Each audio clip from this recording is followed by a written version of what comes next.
Welcome to the Echo Essentials podcast. My name is Chris Pekarski, and on today's episode, we have in from the community the Director of Marketing and Public Relations for the North Bay Snowmobile Club, Shawn Flindall. So Shawn's been in before, friend of the show. He comes in, I think, like every February, but this year we want to talk a bit about, obviously, some very seasonal and topic-specific related issues in the community and the trail system regarding snowmobiling for Northern Ontario and what that looks like in the last little while, especially in relation to a couple different news items. One being the past week that was Snowmobile Safety Week. And of course, an article that came out from friend of the show, Chris Dawson, regarding some snowmobilers, trespassing concerns, and obviously some of the good that comes from being a booming area for snowmobilers in terms of economic tourism, I guess, and other avenues regarding snowmobile season. Because again, I don't snowmobile. I'm not a sledder, as Shawn would put it. But it was a great conversation to kind of learn a little bit more if you have yet to kind of understand the world of snowmobiling and sledders and what's happening in the year 2026 relating to that interest. So strap in. Hope you enjoyed the episode. Give it the full listen. But before we get to all of that and more, we want to throw it and thank our title sponsor of today's show, the North Bay Regional Health Center Foundation. We often talk about the rhythm of life in North Bay. For Amanda, that rhythm was fast. Hockey practices, baseball games, juggling a full-time career, and keeping up with two energetic boys. But life hit pause after routine surgery led to a call she never expected. Stage 2 breast cancer. No symptoms, no warning. Suddenly, Amanda was facing a double mastectomy, reconstruction, weeks of chemotherapy and radiation treatments, and several additional surgeries. The path ahead was overwhelming. Through every stage, one question stayed with her. How do I keep being mom for my boys? Amanda's care team at the North Bay Regional Health Center made all the difference. They understood how deeply she wanted to hold on to familiar routines, cheering from the stands, being there at bedtime, staying present in the moments that gave her strength. Their compassion kept her connected to the two people who kept her fighting. She stayed present, she stayed grounded, she stayed mom. This holiday season, help ensure patients have access to the exceptional care they need during life's most challenging moments. Your gift helps patients like Amanda stay connected to the people they love while strengthening healthcare for families across our region. Visit nbrhcfoundation.ca or call 705-495-8125 to give.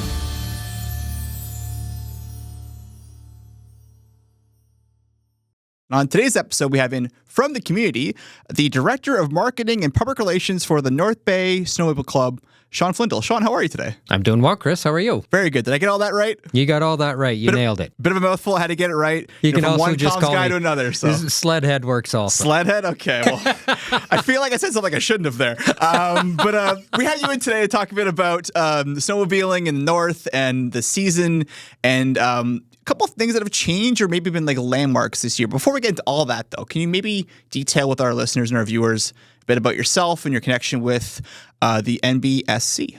Yeah, I guess I got involved with the club, oh boy, I don't even know, probably 15, maybe more years ago. Okay. Just as an avid snowmobiler and connecting with avid snowmobilers, and some avid snowmobilers were part of the club and part of the executive and decided to get involved and just try and give back to the sport that I love so much.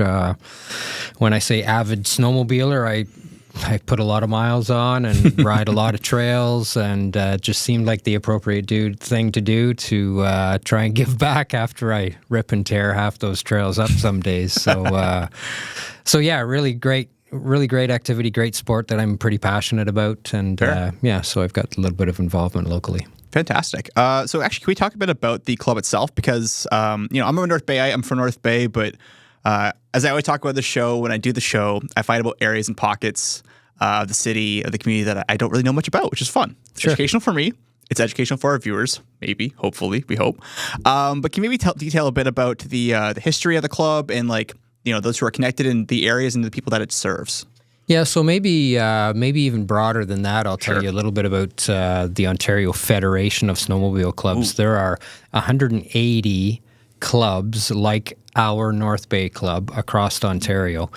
And it is a remarkable feat of work that these 180 little clubs, really comparatively little clubs, do all the work to prepare their 200 to 500 kilometers worth of trails that also connect with the next little club that connects with the next little club and connects with the next little club, to the point where we can ride from North Bay on groomed trails right down to Sarnia and right over to almost Montreal and through Cochrane and Kapuskasing and Hearst, all through these individual little clubs that do their part to connect to other little clubs to create over 30,000 kilometers of network trails. And I know there's a lot of different trail systems in Ontario and throughout the country, but this is a trail system that grows from nothing every year and has to be rebuilt every year and has to be reconnected every year and goes through a variety of hurdles and hoops every year. It really is a fantastic effort of not just corporate from the OFSC standpoint, but it is 90% volunteer based. So it really is it is an impressive. It is an impressive amount of work. Well, I mean, to use the word labor of love feels applicable here. You folks do it for the love of the game. Yeah, absolutely true. Right. Yeah. But I mean, it's also important, and we talked about it before the show as a kind of our little lead up, that like these are connective ways. These are like pathways, not roadways per se, but they are routes that connect various parts of not just the province, but various parts of the country, right? Especially if you go east and go into Montreal, or not Montreal, but Quebec, where they have a lot of extensive trails too. For sure. I was wondering how who maintains this? You kind of outlined that it's the clubs that do it, right? And that's brought about from the greater collective. Yeah, it is the greater collective for sure. It is all these small little clubs that might have one or two or three or four groomers, depending on the number of trails that they manage. And then, it comes back to volunteerism, and it's the bums in the seats of those groomers through the sledding season that, there's a lot of people that get and deserve a lot of fame because of the work that they do behind the scenes. But in that core 8, 10, 12 weeks of winter, it's all about those guys in the groomer. And I say guys because it's majority of them are guys that are running these groomers. Mm. But prior to the season, there's a big handful of people who are brushing trails and rebuilding bridges and maintaining culverts and creating reroutes, new trails. There's just so much work that most people don't appreciate that goes into this network. And like I say, the fact that it grows from essentially nothing every fall and every winter is incredible. I gotta imagine, you must live and die by the map system on your phone or the maps you have in your machines, because, you just said it. When it melts every year and it comes back, like, you better be pretty good with geography, or else you're kind of making a whole new path and trail. But I mean, maintaining these, what's the tools you guys have to use to groom this? Because I imagine, driving over it consistently will kind of help the grooves, I guess. But how do you groom and make a trail? Yeah, it's all GPS, and all the trails are on GPS. So there's an integrated trail map system through the OFSC that shows you all the trails in Ontario, what's available, what's not available. What's in good condition, what's in not good condition. So it really is, when you say how often we're accessing these, I'm embarrassed to tell you how many times I check in a day on those systems to see what's green and what's yellow and where I've been and where I might go next. And also to see the number of trails that are open in the network. To give you a good example, we're taping this on February 17th, and it's pretty mild today. Mm-hmm. And 2 days ago, there was over 30,000 kilometers of trails open across the province. And it's rare that we have trails from corner to corner to corner open. Often, Southern Ontario is closed. They don't get the snow. They don't get the cold temperatures. But this year, it's been cold and snowy across the whole province. So 2 days ago, we had over 30,000 kilometers of trails open. And today, with the mild weather, we're seeing lots of red pop up across southern Ontario just because the trails are melting and falling apart. So just prior to coming in here, I had a look, and we're down to 22,000 kilometers just in 2 days. Wow. And I would suspect that we lost 8,000 in the last 24 hours, and we'll probably lose another 8,000 across southern Ontario in the next 24 hours. So it's as we talked about, it is an incredible amount of work to put this all together, and when the old line, expect the unexpected.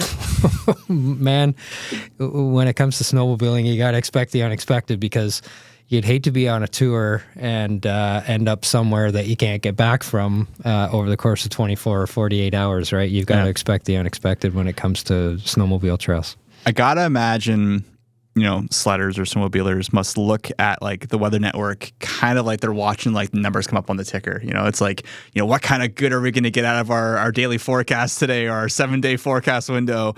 I imagine, when in doubt, more snow, more cold, the better. Is that correct? Yeah, and you're not wrong about that. And we're a small group, and we're a passionate group, but we look at the weather network differently than most people. Most people are looking at the weather network hoping for sunshine and warm weather, and we're looking at the weather network guilty, actually praying for cloud and snow and cold temperatures. Like I say, we're a small group but passionate, and we love winter, we love snow, and we love snowmobiling. It really is an awesome sport activity. It's so much fun. Right. We're going to loop that part in. I have it on my notes here for later. We're talking about looping in the community with tourism, and what that breeds as an opportunity when conditions are good. But if we can, this past week, as you duly noted, we are recording this on February 17th. February 9th through February 16th was Snowmobile Safety Week, correct? Yes. Yeah, and so that's recognized across the province, the country, the greater collective. Country. What's part of Safety Week? Yeah, so it's just really a recognition of the fact that that not only do we love this sport, but we also have to as a group recognize, as with any sport or any activity, that safety is always top priority. Mm. And so we just take a week a year to highlight safety, and the OPP is heavily involved in this as well, and their presence on the regular presence on the trails is always appreciated. But it's just a highlight of the fact that that we really need to keep safety a priority. I mentioned expect the unexpected. Snowmobiling is not without its risks. We are operating very high performance machines in often 10, 20, 30 below in crazy conditions on trails that just run through the bush and across swamps and through the northern Ontario landscape. You're in nature. So it is not a low risk activity by any means, and stuff can happen, and whether that's stuff that can happen because your machine fails, or because of conditions, because of whatever. So we take a week and really highlight the fact that safety needs to always be a priority. So what are some things that happen on like the public initiatives level or the community level that snowmobilers or sledders can kind of do to help promote snowmobile safety, especially like in February, the middle of February, which depending on the winter, as we kind of outlined, could be either very, very typical for Northern Ontario for Canada, which is like snow rich and frigid cold, and I'm using moisturizer 8 times a day, and then you get more mild days like today where it's like, okay, well, we lost 4,000 trails in Ontario today. There's a difference here. Yeah. What do you go about communicating throughout that week, whether the weather is different or not, or the area or not? Like, what do you communicate in terms of making safety being the prominent thought that week? Yeah, so even beyond Snowmobile Safety Week, all clubs and all avid riders are big promoters of safety, and it really comes down to, again, the expect the unexpected. And the reality is that we're riding these machines in these weather conditions through these crazy trails in the woods, and conditions can change from 1 second on the trail to the next. I mean, even if we're riding a freshly groomed trail it's not unusual that at the next corner the groomer didn't quite cut down a few moguls. And if you're not ready or prepared for that, and you're just expecting flat trail all the way, it's not safe, right? And one of the big things is not riding beyond your capabilities, and we do see a lot of that. We see a lot of people who are maybe not as experienced a rider, trying to keep up with their buddies, or trying to be macho, or trying to be cool, or whatever the case may be, that causes them to ride beyond their capabilities. And in those circumstances, when you're riding a smooth trail and you get to a corner where the moguls haven't been chopped down by the groomer, and you don't have the experience, and you're riding beyond your capability, then that means that those bumps are more likely to throw you off the trail and potentially into a tree, or throw you sideways on the trail, potentially into another rider. So, it really is just a constant reminder that we're operating equipment in conditions such that anything can happen at any time and anything can go wrong. So safety has to be a priority. Riding within your capabilities has to be a priority. Following the rules and the laws and the protocols on the trail has to be a priority. Being smart and dressing appropriately and taking a few tools with you, and carrying a fully charged cell phone, and knowing where your route is, and not riding alone, and doing all those smart things leads to an increased level of safety. Fair. Now, because I'm a layman and I don't really know the sport of snowmobiling quite as much as someone like yourself or your colleagues, feel free to bang some quick facts here for me. Is there any kind of like stipulations or laws, in relation to speed on the trails? Like, I mean, obviously there's probably something related to like, the roads or the highway. But is there anything that kind of outlines how fast you can go on a trail? Yeah, there is. It's a 50 kilometer an hour maximum on snowmobile trails. It's posted on the trails. And beyond that, you mentioned highways. There's not a yellow line down the middle. There's not signs that say bend in the road or bump in the road. We don't have any of those to go by. And we can have relatively inexperienced car drivers going down Highway 11 at 100 kilometers an hour safely, because there's a line in the middle, and there's a median, and there's signs, and snowmobiling isn't like that. It's trail without a line that is often bumpy. It's certainly twisty turny. Can often be slippery. There can be rocks. There can be bumps, and so there's a speed limit. It's 50 kilometers an hour. We wish more people would respect that speed limit, because some people are riding beyond their capabilities, and that's what creates unsafe conditions. I imagine with the work that you do, in relation to promoting, snowmobile safety and just general safety throughout the season, when you work with the OPP, you probably get a pretty comprehensive view on the interactions and the safety measures that they have to kind of work with in terms of maintaining safety for all, not just the driver themselves. What are things that you've heard maybe from your community or from your collective, from law enforcement, like OPP, for example, regards to sliders on the trail and how they maintain their own safety for them and those around them? Yeah, from a safety perspective, I would say that the OPP will talk about a few issues that they see on the trail in terms of carrying the right documentation, your license and your ownership and your insurance and a trail permit. They'll talk about those things for sure. From a safety perspective, I think that the OPP, they will say the same as I. And I know the guys who are on the trail, and we love all those guys and gals. But they'll say that it comes down to experience, riding beyond your capability. We all obviously preach no intoxication of any sort on the trails. Right. But I'll tell you from personal experience that we really don't see a lot of that anymore. And a lot of what? Sorry, Shawn. A lot of intoxication on the trail anymore. Okay. I will tell you that I got into snowmobiling heavily probably, I don't know, call it 30 years ago. And I'll tell you that 30 years ago, and people watching this podcast will remember a lot of this. Snowmobiling was going from bar to bar to bar. And we would meet at the Portage, and we would ride from the Portage to Pub 63 in Redbridge, which is no longer there, but we'd have a drink there. And we'd ride from there to Camp Conowongo on Lake Talon, and we'd have a drink there. And then we'd ride from there to Bonfield Tavern, which is no longer there, but we'd have a drink there. And then we'd ride down to Lakeshore Drive, and we'd stop at East Sides or wherever, and we'd have a drink there. And then we'd come back to the Portage and finish there and have a drink there. That's what snowmobiling primarily was back in the day.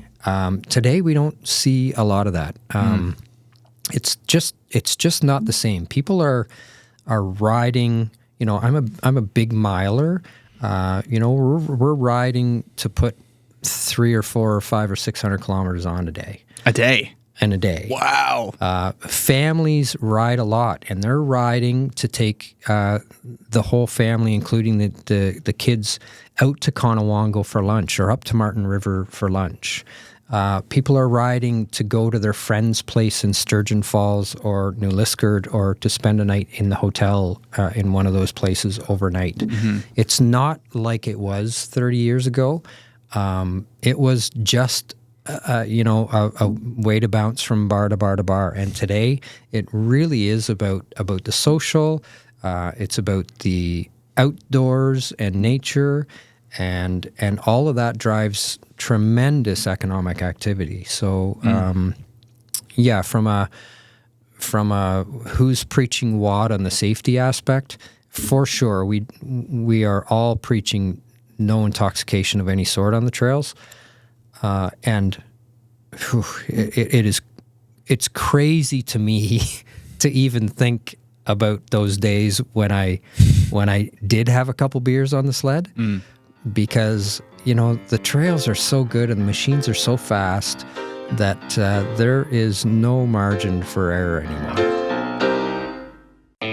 It's almost that time of year. Early mornings at the rink, fresh notebooks and backpacks, and a community gearing up for another great season of varsity sports. At Source for Sports North Bay, we're proud to be part of it all. Whether it's finding your kid's first pair of skates, gearing up for tryouts, or outfitting your team for the season ahead, we've got you covered. Because here, we're not just a sports store, we're neighbors, coaches, teammates, and fans. And we're proud to cheer you on every shift, step, and stride of the way. Visit Source for Sports North Bay at 1321 Fisher Street and let us help you along your way.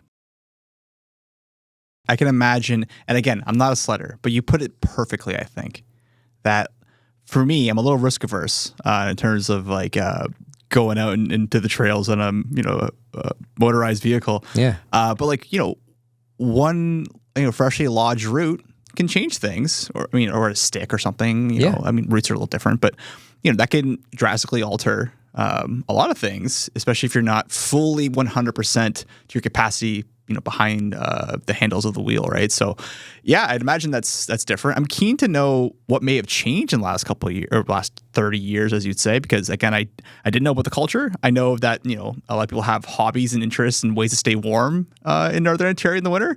But I'm keen to know like where that change has happened in terms of its public perception or its culture, going from kind of just being this different reality from 30 years ago to now just being this potential tourism or economic push for Northern Ontario. Yeah, I think that it's largely combined with just public opinion and perception, right? Mm-hmm.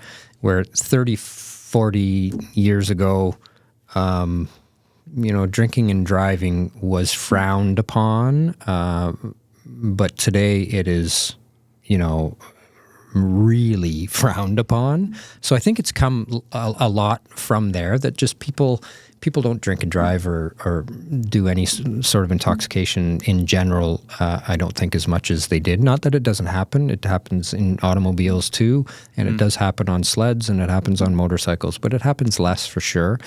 But that combined with, just a general want and willingness to spend time outdoors do something social and do something that exposes you to other places and other people and other things. It is very Northern Ontario, I think. Snowmobiling generally is very Northern Ontario. It has been forever. And so I think that all combined has just taken that intoxication side of it, not off the table, unfortunately. I don't know if it'll ever be off the table, but I personally don't see it the way that it used to be, which is great. Fair point. It's good. really great, yeah. I mean, that saves lives, it saves machines. When I'm having lunch at different restaurants or whatever, it's rare that I would see a table with beers or drinks on it. Really? It's all coffees and Cokes and hot chocolates. Definitely a better way to stay warm. I'm no biomedical or, a chemist or anything, but I'm pretty sure coffee would keep you warmer than something like alcohol, which is typically a coolant. So that would probably make more sense. Yeah. Ben, as a footnote, I do kind of want to note that a couple of weeks ago we had in to the studio to record with us Mothers Against Drunk Driving. We talked a bit about road safety and road awareness, and we didn't ever talk really about snowmobiling in particular, but we talked about how the change of intoxication or impaired perception, driving, just impaired driving in general went from, a lot of the communication piece went from being about drinking, but to about cannabis and other substances, right? And so I'm not sure if that's part of the subculture or part of the promotion of safety for sledders in the area. But you mentioned something really interesting, and you can add to that if you like. With all the mobility that is obviously latent in being a snowmobiler or a sledder, and how much you can kind of cross and cover in a day, like 300 kilometers is wild to me. That's a trip to Toronto. Like that's a long time for me. I'd imagine there's got to be some benefits to the local economy or tourism, to business, whether you're going to restaurants, you're going to outdoors parks or whatever. Are you seeing anything in terms of our community, in terms of those who are coming in or those who are going out to seeing other places? Yeah, it's a huge spend. Snowmobiling represents a $3 to $5 billion spend in Ontario annually. Whoa. And that 3 to 5 depends on, if we have a long season, it'll be a $5 billion spend. And if we have a shorter season weather-wise, it'll be a $3 million spend. It's a million or billion? Sorry, billion. Yeah. Okay. Billion. It's with a B. Wow. It's wild. So yeah, it is wild, and that make no mistake, Northern Ontario and North Bay North sees their share of that spend. The reality is that consistent snow in Ontario really starts along that Highway 17 line. And so the bulk of the spend and the bulk of the snowmobile riding happens in an average year from North Bay and Sudbury up. Yes, lots of snowmobiling happens in Barrie and Aurelia and Huntsville and through those areas too, and there are trails throughout all of Ontario. But in a typical year, if Northern Ontario gets 8, 10, 11 weeks of snowmobiling, Southern Ontario would typically maybe get 3-4 weeks of snowmobiling. So the spend is where the trails are open, and the trails are open from North Bay North typically. So we see not only people from across Canada and the U.S. and all over Ontario, of course, coming to North Bay, either driving up, trailering, unloading, and going from here, which means they've got some nights in hotels here and restaurants and gas and whatever. Yep. But also touring snowmobilers will make the rounds throughout the province, right? Maybe they're doing there's a tour around Algonquin Park called the Round Algonquin Park Tour, and they'll make North Bay one of their stops. And a snowmobiler on tour is spending somewhere in the neighborhood of $300 to $500 a day between lodging and restaurants and gas and sometimes parks. Yeah. And yeah, for sure. It's a lot of money, right? Yeah. So we go away for 3 or 4 days on our sleds and come back, and we could have been in Mexico for a week, but we're Good sledders. luck down there, yeah. We're sledders. We can't help it. We're sledders.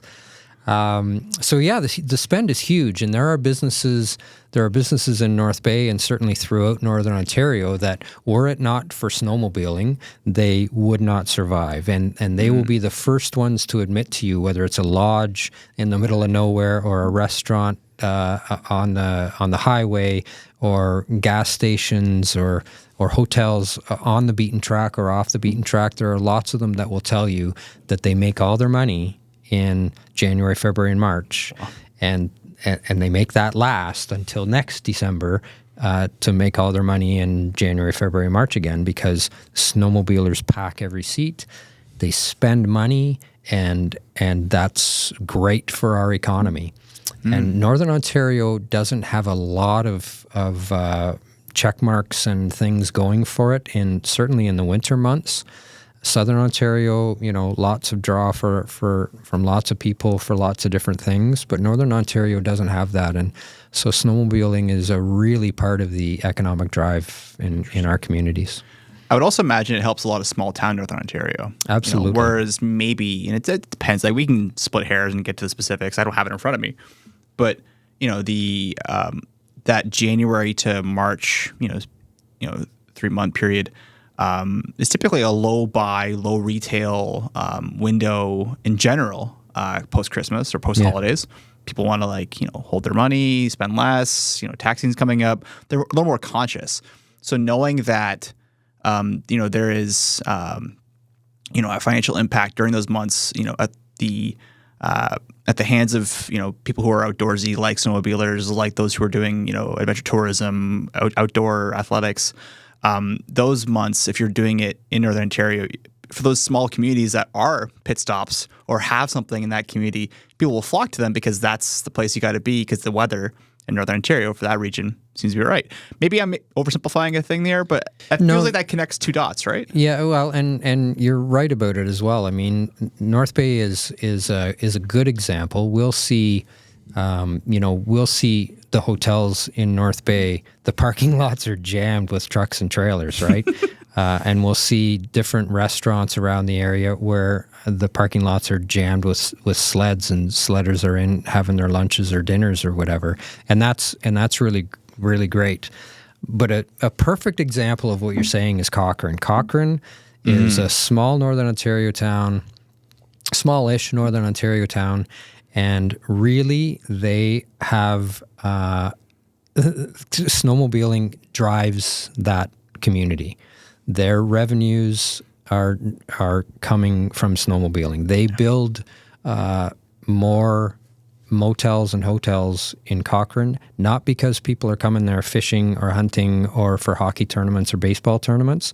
They're building them for snowmobilers because they are all packed, jam-packed every night. And the people are coming from the U.S. and from Sarnia and from Hamilton and Toronto and all throughout our province as well.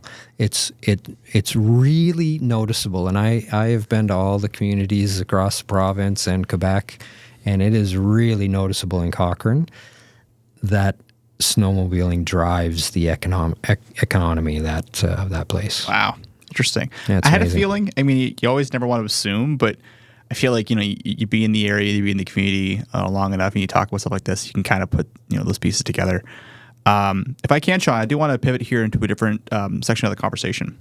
You were, not you specifically, I mean, but there was an article that came out in Bay today from our friend Chris Dawson regarding trespassing concerns with snowmobilers around North Bay. Could you maybe detail a bit of what this article kind of was talking about, and maybe why that, the general reader might not know, like myself, what's going on here? Yeah, so again, I'll take a little bit of a step back. Sure. All of us little clubs in our area comprises North Bay Snowmobile Club and the Bonfield Club and the Mattawa Club and the South Shore Club and West Nipissing and Temagami. We all look after somewhere between 200 and 500 kilometers of trails. And I would say that, probably 50%, maybe not quite 50, but a high percentage of those trails are not on Crown land. Most people think these are all going through Crown land, and I would have thought that.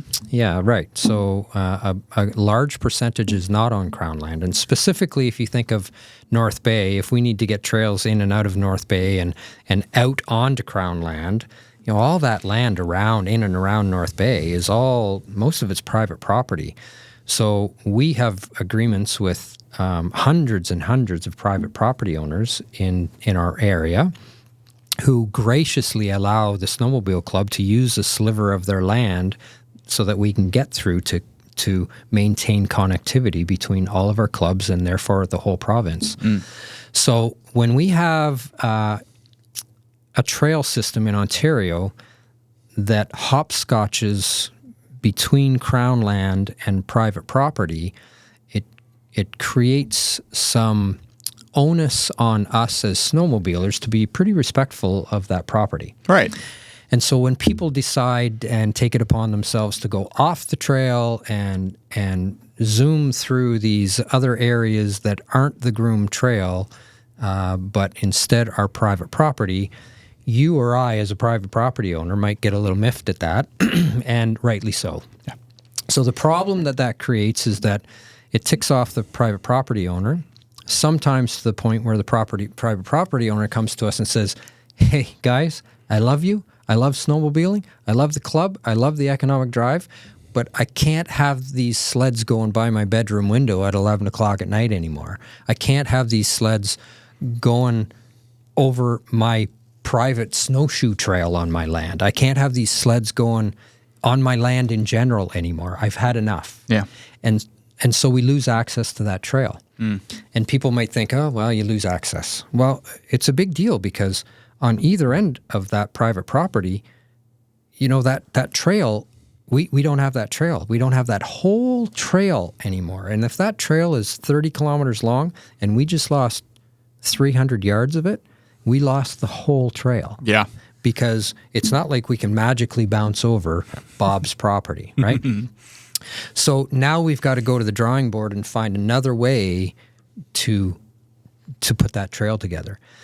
And so not only is it bad for the property owner, it's bad for snowmobiling image, but I am telling you that if organized snowmobiling in Ontario fails, it will be because of trespassing. It will be because eventually these trespassers have ticked off enough private property owners that we as clubs have no place else to go anymore. Yeah. And we can't get a trail into North Bay. We can't get a trail out of North Bay or Mattawa or Bondfield or West Nipissing or whatever the case may be. Yeah. I have to say first, I as a PR professional, to another here, like I have to recognize, it's rare when you see like a collective or a group kind of take ownership of that instead of maybe trying to explain it differently or give a non-answer, like just to kind of look at like your community and be like, hey guys, we should be better. Get points for me, not that it matters for me, but I'm interested to see kind of like how do you go about communicating that directly with your sledders? Like you can do it in the public eye. This is great. I love reading stuff like this. I think it's really interesting. It's very, top down. How is it perceived from the sledder side of things? Because they're kind of being like not chastised, but they're being told to, hey, like respect what we got while we got it, because we never know when we might not. Yeah. So I'm going to generalize here, and Sure. I'm going to tell you that the trespassers are typically young male riders. Yeah, you said that in the article too. Yeah, typically not females, and typically not 60-year-old riders. It's typically young male riders. And I will also tell you, as the OPP will also tell you, that they hear the cries from the snowmobiling community saying, stop it, stop it, stop it. And they really don't care. And it's frustrating, and it's discouraging. But as much as we try to point it out, before they buy their trail pass, they have to watch a video online that says, do not do this because we'll lose our trails. Right. They have to click that they've watched the whole video.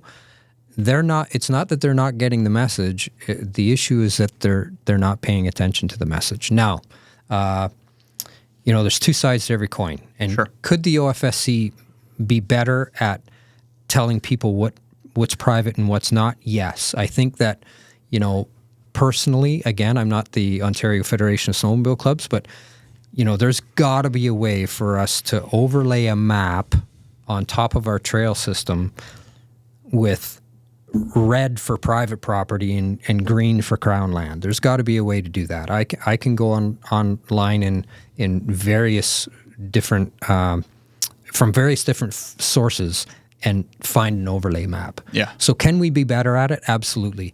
The challenge to this point is simply that, it's from a manpower perspective, it's impossible to put a sign up every single kilometer that says private, public, private, public, private, public. It's just really not doable. So, all we ask is that the snowmobiling public be respectful of private property and stay on the trail. And it is easy, even as a snowmobiler, and even though our snowmobile trail maps don't have that overlay, it's easy to get a map like that. So as a snowmobiler, it's no problem to pull up a map from a variety of sources. I won't mention the sources. We all know how to find these things. It's easy to pull up a map and see whether you're on private property or whether you're on Crown land. Yeah. And if you're on Crown land and you want to go ripping through a field on Crown land, then have at her. I'm not against what people are doing there. I'm just against where they're doing it and the fact that they're not careful about where they do it. Because as I said, I reiterate, if organized snowmobiling fails in Ontario, it's going to be because of trespassing. Interesting. Is there conversations, because you said that twice now, and I kind of maybe want to touch upon that before I move on to the next point in this discussion. Is there a threat to organized snowmobiling in Ontario or in Canada? Like is it, aside from, climate change or global warming, is there logistical hurdles or I guess threats that exist to the sport? Yeah, for sure. Outside of Mother Nature, as you mentioned, there definitely are, and it really comes down to that issue, because that issue dictates whether we can maintain a logical trail system or not. And North Bay, as an example, I can't tell you how many times over the last 10 years we've had to reroute trails because we've lost private property. And again, to be fair, different sides to every coin. Right. We've also run into problems where during COVID, we know that a lot of people from down south bought a lot of property in Northern Ontario because it's just what happened then. And some of these people who bought property, who live in Southern Ontario, they bought property and there was a snowmobile trail that's gone through there for 35 years. But these people from Southern Ontario do not understand the importance that snowmobiling plays, not just to our love of the outdoors and the people that we are in Northern Ontario, but also to that economic drive. And they don't care that sled trail has been there for 30 or 35 years. And so we've lost parcels of land and access to land because of that as well. Is it all trespassing? No, but the bulk of it is trespassing. So yeah, are there challenges within the industry? Yeah, there's financial challenges within the provincial club for sure, and there are definitely challenges to maintaining that trail system. It's costly. If we have to move a trail that's been there for 35 years and the only reroute, often it's a big change in the trail system, and sometimes it's $100,000 or $200,000 to cut that trail through, and people don't understand that, and they don't recognize that. They do a lot of complaining often, but it's important that people see the backside of all that. Fair. And make no mistake, I bring up this article because it's an interesting point of discussion in terms of again, alerting me of things I didn't know about, that there's a good portion of of the trail process and the system of it being kind of like an agreement of hey, we're good by you, you're good by us, we kind of exist together.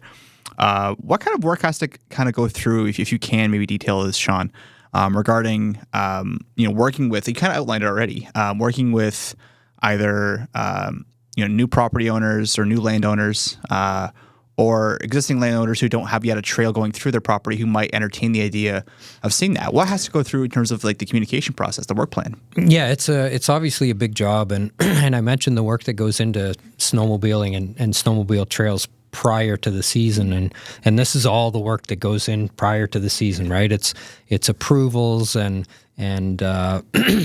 working with landowners, and when we need a new landowner, being introduced to that landowner and walking them through what our ask is, what they get out of that, and what they get out of it is number one, self-satisfaction that they're helping a big good thing. The provincial association provides all the insurance, all the liability insurance for it, and these landowners are all doing it for no cost. They don't get any money back for it. It's all pure generosity. Yeah. So all those conversations are time consuming, and it's not just private land. Isn't just individually owned. Lots of this private land is corporately owned as well, right? So we're on gas company land, we're on Bell Canada land, we're on hydro land, and as much as it's sometimes challenging getting Bob to sign a land use agreement for us, holy, is it challenging getting Ontario Hydro to sign the same land use or the gas. It's the corporate ones are knee deep in red tape. Oh wow! I can imagine. Yeah, it's really tough. So between these individual private land owners, municipalities, and corporate landowners, once we get that all in shape, then we're in the bush in the fall, rebuilding or building bridges, getting culverts in place, clearing brush from all the windstorms. And I'll tell you, those storms in Mattawa this past year, I've been on those trails on both the north and south side of Highway 17, and I can't imagine the number of volunteer hours that went in to just opening those trails up. Like, it's walls of stumps on both sides of some of these. It's incredible the amount of work that went into that. So that's a good example of the hours and labor that goes into the pre-work of this trail system. Right, because it's not just grooming. It's like, setting it beforehand and maintaining it and maintaining relationships, not just the trail itself, because it all filters into it. You know what? That's actually a really good, interesting point. A friend of the show and host of Backwards Bill Steer, who's the guy who runs the Ecology Center in Mattawa. They were hit pretty bad by the storm. I know he talks a lot about environmental and seasonal-based activities in Northern Ontario. I'd be keen to know his thoughts on this. Bill, if you're watching or listening, shout out, drop a comment. Let us know, obviously. We had him on the show a couple weeks ago for something else, but Bill's great. But we're going to get you out of here soon. But I do want to talk about a couple more things before we get out of here. The first one being, I guess now that we're I feel like February, again, like I kind of said earlier, is in the middle of the season of either it's going to be a longer winter. Are we following the groundhogs? I don't know. How many more weeks do you think we have right now in the North Bay snowmobile season that we can remain active and safe and aware of what's happening? Yeah, I wish I had a better handhold on Mother Nature on this one, because the amount of time I get asked when are the trails are going to open, and the amount of times I get asked how long are the trails going to be open for, I'd really like to have a better in with Mother Nature. But I mean, we've had a great winter this year, and trails opened, sort of second week of January locally, which is pretty on tap. Our typical run for open trails is around 8, 9, 10 years. 12 weeks is a fantastic year. 6 or 7 happens occasionally and not such a fantastic year. So we've only actually been open for about a month at this point. We're February 17th locally. So if we use that 8-9 week sort of hopeful, then we've got some runway left here. But I'll tell you, when you look outside today on February 17th and it is melting and there's water just gushing down all the streets, those trails get beat up pretty quickly. I can imagine.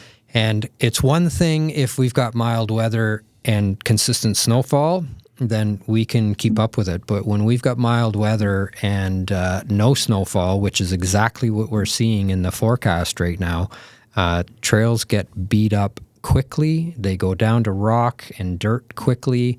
Waterways start to open up. Swamps start to open up quickly. And it doesn't take very long before we've got to manage that and, from a safety perspective, start closing trails down, which is unfortunate, but has to happen. So you sort of see it on the integrated trail maps where, you see red trails start in southern Ontario, and it just keeps coming north and keeps coming north and keeps coming north, and all of us in northern North Bay and north are saying no further, no further, no further. Yeah.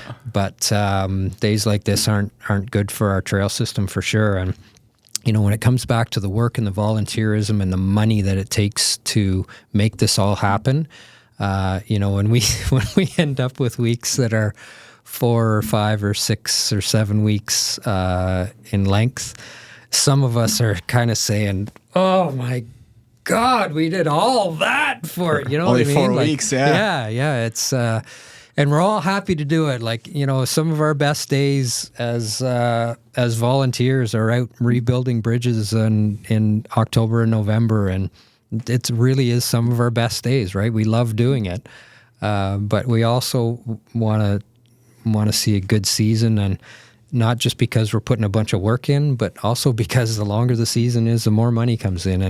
And when you see those hotels, either empty parking lots or full parking lots, when they're full parking lots, it means that they're all calling in at the hotels and motels and restaurants, and they're all calling in extra staff, and those staff are making more money, and those staff are buying more groceries, and they're buying more clothes, and they're buying more cars, and they're buying more houses because of the fact that the parking lots are full. We want to see the parking lots full, and we want to see people out there enjoying the trails that we work so hard to make as smooth as the top of this table. We're so proud of it, and we want people to come out and enjoy it.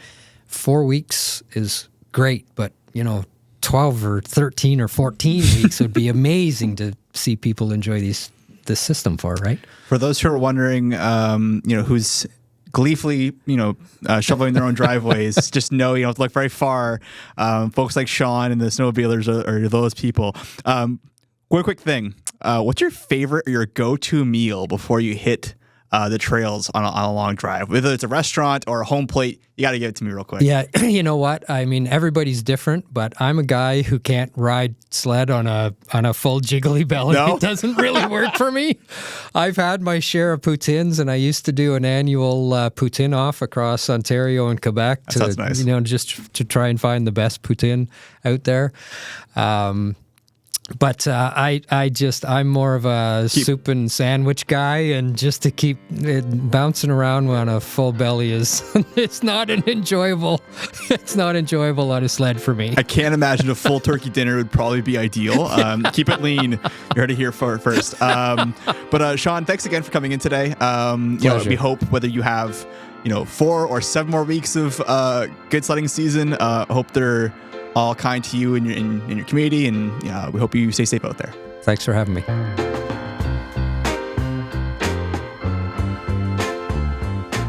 Thank you so much for listening or watching the Echo Essentials podcast. My name, as always, is Chris Pekarsky.